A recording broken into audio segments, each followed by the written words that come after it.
KSRTCയുടെ പരാതിയിൽ തമ്പനൂർ പോലീസ് കേസെടുത്ത് അന്വേഷണം ആരംഭിച്ചു. മെമ്മറി കാർഡ് നഷ്ടപ്പെട്ടതിന് പിന്നിൽ രാഷ്ട്രീയ ഗൂഢാലോചന എന്നാണ് പ്രതിപക്ഷ നേതാവ് VD സതീശന്റെ ആരോപണം. KSRTC ഡ്രൈവർ യദുവിന്റെ പരാതിയിൽ കേസെടുക്കാൻ മനുഷ്യാവകാശ കമ്മീഷൻ ഉത്തരവിട്ടു. തിരുവനന്തപുരം മേയർ ആര്യ രാജേന്ദ്രനും ഭർത്താവ് സച്ചിൻ ദേവ് MLAയും KSRTC ഡ്രൈവർ HL യദുവും തമ്മിൽ തർക്കമുണ്ടായ ബസ്സിലെ CCTV ദൃശ്യങ്ങളടങ്ങിയ മെമ്മറി കാർഡാണ് നഷ്ടപ്പെട്ടത്. മെമ്മറി കാർഡ് എടുത്തുമാറ്റിയതിൽ ഇരുപക്ഷവും ആരോപണ പ്രത്യാരോപണങ്ങൾ ഉന്നയിക്കുന്നുണ്ട്. KSRTCയുടെ പരാതിയിൽ കേസെടുത്ത തമ്പാനൂർ പോലീസ് അന്വേഷണം തുടങ്ങി. മേയർക്കും സംഘത്തിനുമെതിരെ ഡ്രൈവർ യദു നൽകിയ പരാതിയിൽ പ്രാഥമിക അന്വേഷണം നടത്താൻ ഇന്നലെ തീരുമാനമായി.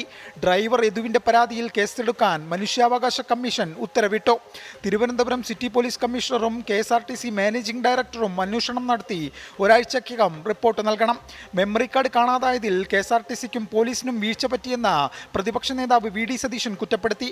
മെമ്മറി കാർഡ് മാറ്റിയത് KSRTC ഉദ്യോഗസ്ഥരും CPIM നേതാക്കളും ചേർന്നെന്ന് K സുരേന്ദ്രൻ കുറ്റപ്പെടുത്തി. പോലീസ് നിയമവിരുദ്ധമായാണ് പ്രവർത്തിക്കുന്നതെന്ന് M വിൻസെന്റ് MLA ആരോപിച്ചു. ഡ്രൈവർ ശ്രീ യദു പോലീസിന് കൃത്യമായ പരാതി നൽകിയിട്ടും എഫ്ഐആർ എടുക്കാൻ പോലീസ് തയ്യാറായിട്ടില്ല. അത് അങ്ങനെ പ്രവർത്തിക്കുന്ന ഉദ്യോഗസ്ഥന്മാർക്കെതിരെ നടപടി സ്വീകരിക്കണമെന്നുള്ള സുപ്രീം കോടതി ഉത്തരവ് കേരളത്തിലെ പോലീസ് മേധാവിക്ക് ബാധകമാണോ? സച്ചിൻ ദേവ് MLA ബസ്സിൽ നിന്ന് യാത്രക്കാരെ ഇറക്കിവിട്ടെന്ന ആരോപണം ശുദ്ധ നുണയെന്ന് AA റഹീം MP. സച്ചിൻ ദേവ് കയറി ആ വാഹനത്തിൽ നിന്ന് എല്ലാവരും ഇറക്കി വിട്ടു. ശുദ്ധ നുണയാണ്.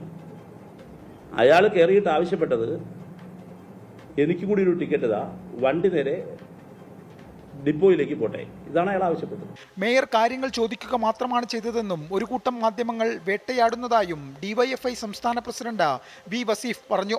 മേയർക്കെതിരായ സൈബർ അധിക്ഷേപങ്ങളിൽ ഇതുവരെ 3 കേസുകൾ രജിസ്റ്റർ ചെയ്തു. തിരുവനന്തപുരത്തെ മേയർ KSRTC ഡ്രൈവർ തർക്കത്തിൽ ഓരോ ദിവസം കഴിയുന്തോറും ആരോപണ പ്രത്യാരോപണങ്ങൾ തുടരുകയാണ്. പക്ഷേ പൊതുജനത്തിന് അറിയേണ്ടത് വാസ്തവമാണ്. അത് കണ്ടെത്തേണ്ടത് ഇവിടുത്തെ പോലീസിന്റെ ഉത്തരവാദിത്വവും. AV ജയശങ്കർ, 24 തിരുവനന്തപുരം.